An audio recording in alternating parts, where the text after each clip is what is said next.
yaitu saudara-saudara kita di Palestina. Sampai hari ini kurang lebih 40.000 jiwa nyawa telah melayang akibat negeri mereka dijajah oleh Zionis Israel laknatullah alaih. Banyak anak-anak yang kehilangan orang tuanya, kehilangan tempat tinggalnya, bahkan tempat pengungsian di Rafah pun tak luput dari kekejaman Israel. Rakyat sipil tak berdosa menjadi sasaran pembantaian secara massal. Assalamualaikum warahmatullahi wabarakatuh.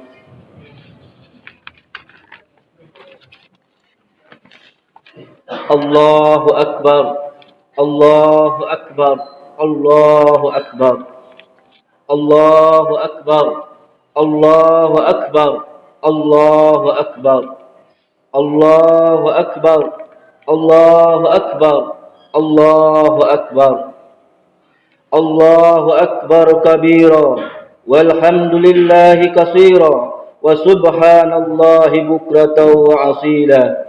La ilaha illallah wallahu akbar. Allahu akbar walillahil hamd. Alhamdulillah. Alhamdulillahilladzi ja'ala lil muslimina wal muslimat li'idil adha ba'da siyam yaumil arafah. Ashhadu an la ilaha illallah wahdahu la syarika lah. وأشهد أن محمدا عبده ورسول لا نبي بعده.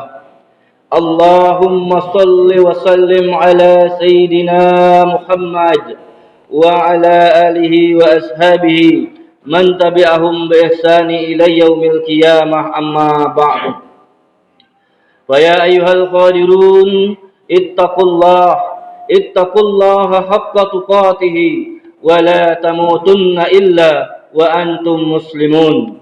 وقال الله تعالى: إنا أعطيناك الكوثر فصل لربك وانحر إن شانئك هو الأبتر. صدق الله العظيم. الله أكبر، الله أكبر، الله أكبر walillahil hamd. Kaum muslimin wal muslimat jamaah salat Idul Adha rahimakumullah. Di pagi hari yang penuh berkah ini, kita berkumpul melaksanakan solat Idul Adha. Baru saja kita ruku dan sujud sebagai pernyataan taat kepada Allah Subhanahu wa Ta'ala. Kita agungkan namanya, kita gemakan takbir dan tahmid sebagai pengakuan atas keagungan Allah. Takbir yang kita ucapkan bukanlah sekedar gerak bibir tanpa arti, tetapi merupakan pengakuan dalam hati, menyentuh dan menggetarkan relung-relung jiwa manusia yang beriman. Allah Maha Besar, Allah Maha Agung, tiada yang patut disembah kecuali Allah.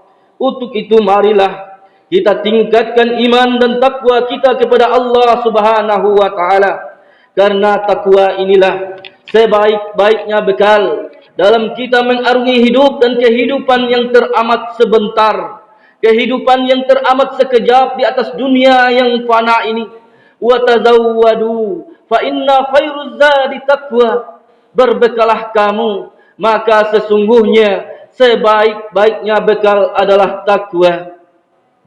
Dan kita juga berharap kepada Allah memberikan petunjuk agar kita bisa berada di jalan yang lurus, dan Allah memberikan kekuatan, kesehatan, serta kesabaran kepada saudara-saudara kita yang sedang menunaikan ibadah haji.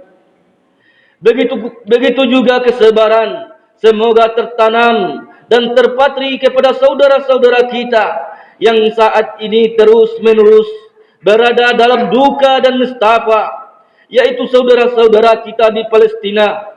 Sampai hari ini kurang lebih 40.000 jiwa nyawa telah melayang akibat negeri mereka dijajah oleh Zionis Israel laknatullah alaih. Banyak anak-anak yang kehilangan orang tuanya, kehilangan tempat tinggalnya, bahkan tempat pengungsian di Rafah pun tak luput dari kekejaman Israel. Rakyat sipil tak berdosa menjadi sasaran pembantaian secara massal. Ya Allah, tolonglah mereka, angkat dan naikkan derajat bangsa Palestina menjadi bangsa yang merdeka. Enyahkanlah dan hancurkanlah kebiadaban Zionis Israel. Letakkan kembali bumi Palestina kepada izahnya sebagai bumi para nabi dan rasul. Allahu Akbar, Allahu Akbar, Allahu Akbar, walillahil hamd. Jamaah salat Idul Adha rahimakumullah. Idul Adha yang kita rayakan pada setiap 10 Zulhijjah juga dikenal dengan sebutan Hari Raya Haji, di mana sebagian kaum muslimin sedang menunaikan ibadah haji yang puncaknya wukuf di Arafah. Al-Hajjul Arafah. Puncak haji adalah wukuf di Arafah. Mereka semua memakai pakaian serba putih dan tidak berjahit, yang disebut dengan pakaian ihram. Itu bermakna mereka hadir menjumpai Allah. Mereka hadir memenuhi panggilan Allah Subhanahu wa ta'ala, betul-betul sebagai seorang hamba yang telah menanggalkan atribut-atribut finansial, yang telah menanggalkan atribut-atribut sosial yang melekat pada diri mereka. Tidak ada lagi yang namanya raja dan rakyat jelata. Tidak ada lagi yang namanya si kaya dan si miskin. Semuanya melebur dalam satu, yakni hamba Allah yang sedang menemui Allah Subhanahu wa ta'ala, memenuhi panggilan Allah Subhanahu wa ta'ala. Allahu Akbar, Allahu Akbar, Allahu Akbar, walillahil hamd. Begitupun kita semua yang ada di dalam ruangan Masjid Baitul Jalal ini, dan seluruh manusia yang menghuni jagat raya ini, semuanya pasti dan pasti akan menjumpai dan memenuhi panggilan Allah Subhanahu wa ta'ala dalam artian yang sebenarnya, yakni melalui pintu yang bernama kematian. Dan ketika itu, ma'asyiral muslimin wal muslimat, jamaah Idul Adha rahimakumullah, kita pun semua akan dipakaikan pakaian seperti pakaian ihram, kain putih tak berjahit yang bernama kain kafan. Sampai kapanpun, selama-lamanya, yang namanya kain kafan tidak akan pernah ada sakunya, tidak akan pernah ada kantongnya. Itu bermakna sebanyak apapun harta yang kita miliki, setinggi apapun jabatan yang telah kita raih, ketika jasad kita, ketika tubuh kita telah terbungkus dengan kain kafan, maka semuanya akan tinggal. Tidak ada satu pun yang kita bawa mati, hanya amal soleh yang akan menemani. Untuk itu Allah Subhanahu wa ta'ala mengingatkan kepada kita di dalam surah Al-Munafikun, ya ayyuhalladzina amanu la tulhikum amwalukum wala auladukum an zikrillah wa man yaf'al dzalika fa ulaika humul khasirun. Wahai hamba-hambaku yang yakin suatu saat akan menemui kematian, wahai hamba-hambaku yang beriman, kata Allah Subhanahu wa ta'ala, la tulhikum amwalukum wala auladukum an zikrillah. Janganlah harta bendamu, anak-anakmu melalaikan kamu daripada bizikrillah, mengingat Allah Subhanahu wa ta'ala. Wa may yaf'al dzalika fa ulaika humul khasirun. Barang siapa yang berbuat demikian, yang dikarenakan kesibukannya bekerja siang malam banting tulang beras keringat mencari rezeki Allah Subhanahu wa ta'ala, ia tinggalkan salat. Yang barang siapa yang dikarenakan jabatan dan kedudukannya melalaikan ia daripada kewajiban sebagai seorang hamba, yakni mengabdi dan menyembah kepada Allah Subhanahu wa ta'ala, siapa yang berbuat demikian, kata Allah, sungguh ia dalam kerugian yang teramat besar. Allahu Akbar, Allahu Akbar, Allahu Akbar, walillahil hamd. Jamaah Idul Adha rahimakumullah. seorang perantau yang telah berhasil di luar negeri,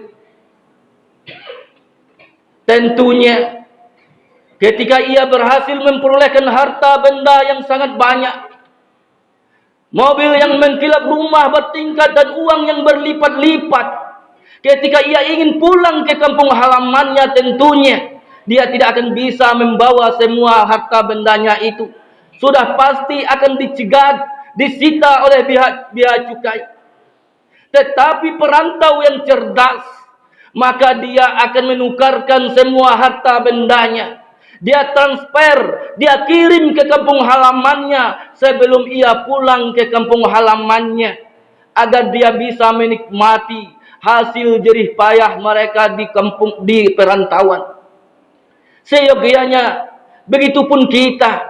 Kalau kita betul-betul mencintai harta kita, maka kita bawa harta kita, kita transfer, kita kirim ke kampung halaman kita, yakni kampung akhirat kita, sebelum kematian itu datang. Inilah yang digambarkan oleh Allah Subhanahu wa taala, wa anfiqu mimma razaqnakum min qabli ayyatiya ahadakumul maut. Dan infakkan, sedekahkan sebagian rezeki yang telah kami berikan kepada kamu, min qabli ya'tiya ahadakumul maut, sebelum kematian itu datang.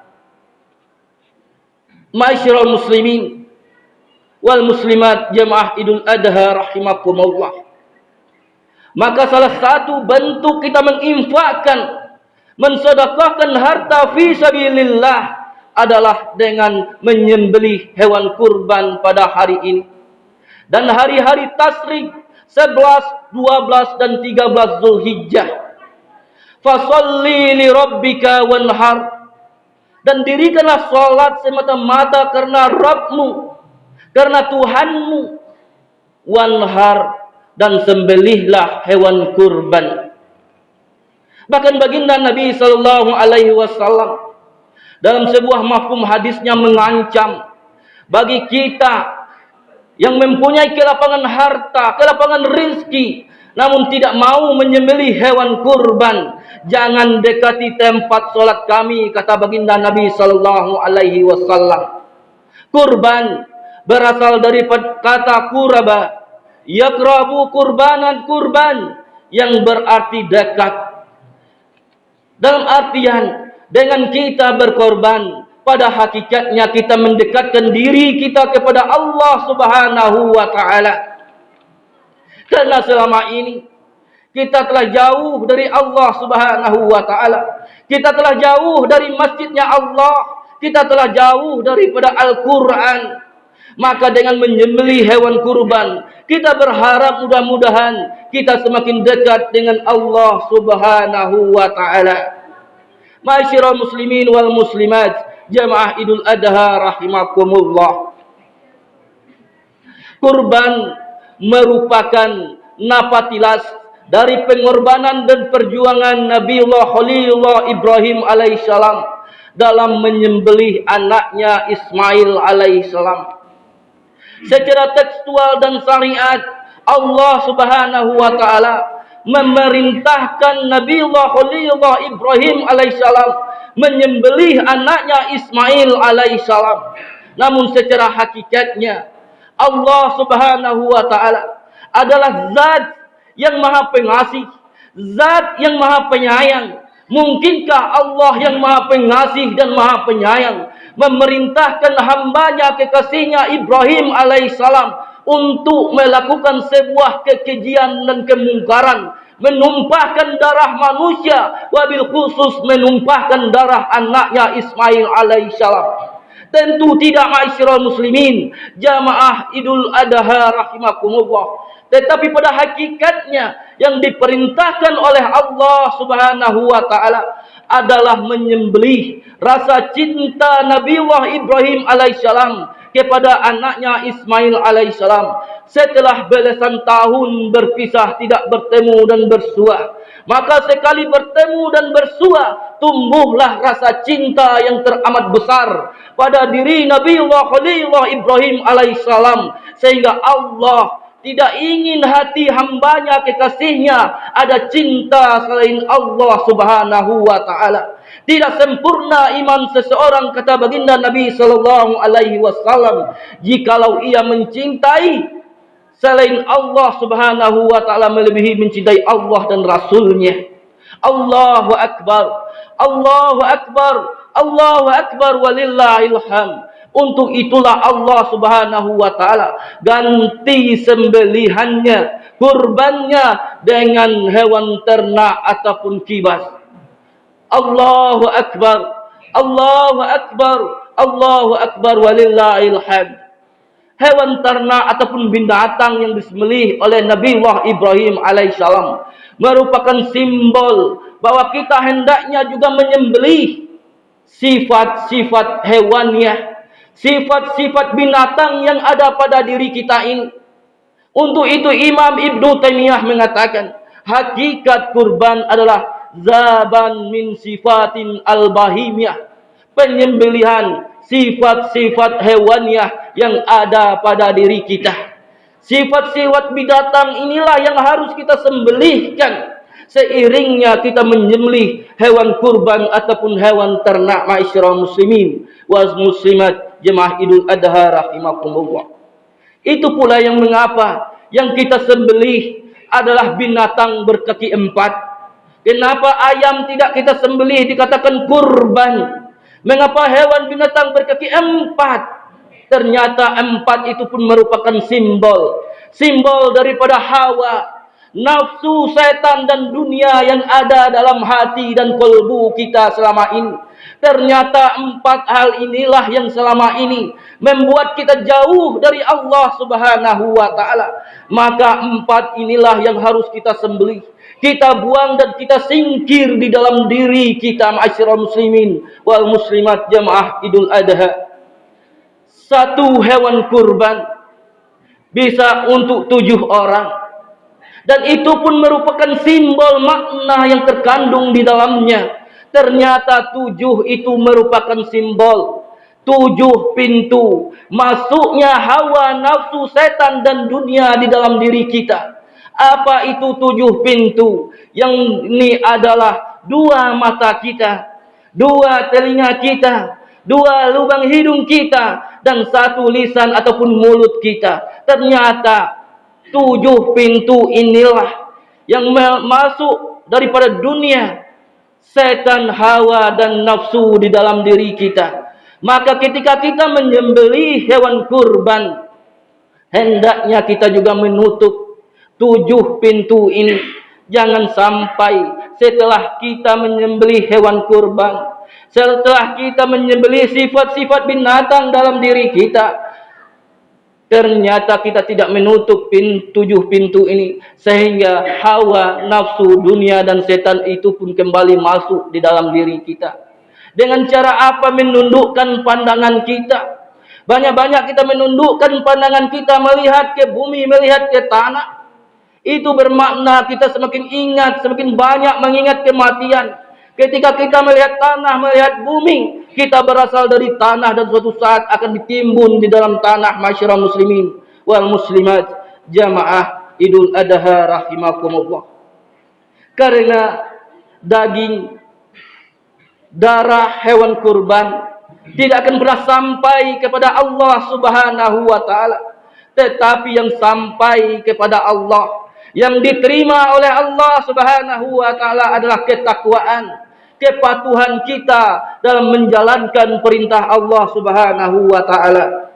La yanalallahu luhumuha wala dima'uha walakin yanaluhu taqwa minkum. Daging hewan kurban dan darahnya itu sekali-kali tidak akan sampai kepada Allah, tetapi yang sampai kepadanya adalah ketakwaan di antara kamu. Quran surah Al-Hajj ayat 37. Mudah-mudahan dengan kita menyembelih hewan kurban, kita betul-betul semakin dekat, semakin taqarrub ilallah, semakin dekat kepada Allah Subhanahu wa taala.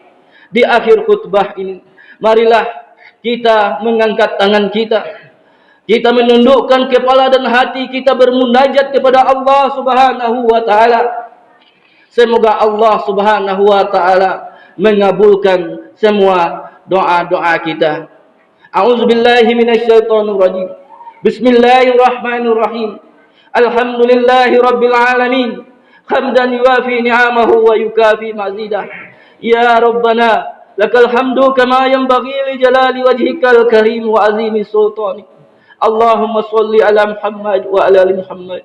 Allahumma ighfir lana dhunubana wa liwalidayna warhamhuma kama rabbayana shaghira wa li jami'il muslimina wal muslimat mu'minina wal mu'minat al ahya'i minhum wal amwat innaka sami'un qaribun mujib da'wat wa ya qadiyal hajat. Allahumma ya Allah ya Rahman ya Rahim. Pada pagi hari yang penuh berkah ini kami berkumpul di rumah-Mu. Kami hamba-hamba-Mu yang senantiasa bergelimang noda dan dosa, yang senantiasa bermaksiat kepada-Mu ya Allah, hari ini bermunajat memohon akan rahmat dan ampunan-Mu.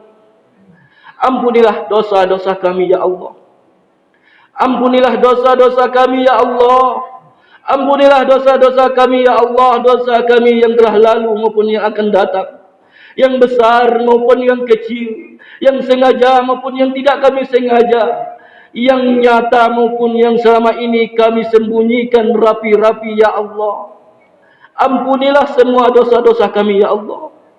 Ampunilah dosa-dosa kami ya Allah. Jangan Engkau biarkan kami meninggalkan tempat yang penuh berkah ini kecuali Engkau telah mengampuni segala dosa-dosa kami ya Allah. Allahumma ya Allah ya Rahman ya Rahim. Ampunilah juga dosa kedua orang tua kami, dosa bapak ibu kami, dosa ayah bunda kami, dosa abi umi kami ya Allah. Mungkin selama ini mereka sering meninggalkan solat, mereka sering bermaksiat kepada-Mu ya Allah. Itu semata-mata karena kesibukan mereka bekerja mencari nafkah untuk kami ya Allah. Maka jangan Engkau siksa mereka ya Allah. Jangan Engkau hukum mereka ya Allah atas dosa-dosa mereka ya Allah, ya Rahman ya Rahim. Ya Allah, mereka lelah ya Allah. Mereka lelah ya Allah, bekerja siang dan malam banting tulang peras keringat, tak kenal panas maupun hujan. Tetapi mereka tidak pernah berkeluh kesah ya Allah. Mereka tidak pernah berkeluh kesah ya Allah. Demi kebahagiaan kami, supaya kami bisa tumbuh besar seperti anak-anak orang lain ya Allah, agar kami bisa sekolah seperti anak-anak orang lain ya Allah, ya Rahman ya Rahim. Maka kami mohon kepada Engkau ya Allah, bahagiakanlah hari tua mereka ya Allah. Bahagiakanlah sisa-sisa umur mereka ya Allah, ya Rahman ya Rahim. Mereka telah Engkau panggil kehadiran-Mu ya Allah. Maka kami mohon ya Allah, lapangkanlah dan luaskanlah kubur mereka ya Allah sejauh mata memandang. Angkatkanlah azab kubur mereka ya Allah. Jadikanlah kubur mereka raudhah min riyadil jinan, taman di antara taman-taman surga-Mu ya Allah. Jangan Engkau jadikan kubur mereka kufratan min kufratin niran, lubang di antara lubang-lubang neraka-Mu ya Allah. Ya Allah, ya Rahman ya Rahim, tempatkanlah mereka di jannah-Mu ya Allah, di jannatul firdaus ya Allah, ya Rahman ya Rahim. Allahumma ya Allah, ya Rahman ya Rahim. Saudara-saudara kami ya Allah, saudara-saudara kami ya Allah, sekarang sedang dibantai, sekarang sedang dibunuh. Banyak anak-anak yang kehilangan orang tuanya. Anak-anak menjadi yatim ya Allah. Para wanita menjadi janda ya Allah. Mereka kehilangan tempat tinggal, tidak mempunyai makanan ya Allah, karena dijajah oleh Zionis Israel ya Allah. Maka itu ya Allah, kami mohon kepada Engkau ya Allah, sudahilah penderitaan mereka ya Allah. Angkatkan derajat negara mereka menjadi negara yang merdeka ya Allah, ya Rahman ya Rahim. Enyahkanlah dan hancurkanlah Zionis Israel laknatullah alaih dari bumi Palestina ya Allah. Jadikanlah bumi Palestina kepada izzahnya, kepada kehormatannya sebagai bumi tempat Nabi dan Rasul. Ya Allah, Ya Rahman, Ya Rahim. Allahumma ya Allah, kami tidak bisa berbuat apa-apa ya Allah. Kami tidak bisa bantu mereka ya Allah. Hanya doa inilah yang kami panjatkan kepada Engkau ya Allah. Kabulilah doa-doa kami ya Allah. Kabulkanlah doa-doa kami ya Allah, Ya Rahman, Ya Rahim. Rabbana hab lana min azwajina wa dhurriyyatina qurrata a'yun waj'alna lil muttaqina imama. Rabbana atina fid dunya hasanah wa fil akhirati hasanah wa qina azabannar. Wa qina azabannar ya Allah. Wa qina azabannar ya Rahman, Ya Rahim. Hasbi Allah wa ni'mal wakil. Ni'mal maula wa ni'man nasir. La haula wa la quwwata illa billahil aliyyil azim. Da'wahum fiha subhanakallahumma wa tahiyya fiha salam. Wa akhiru da'wahum alhamdulillahi rabbil alamin. Billahi taufiq wal hidayah. Wassalamu alaikum warahmatullahi wabarakatuh.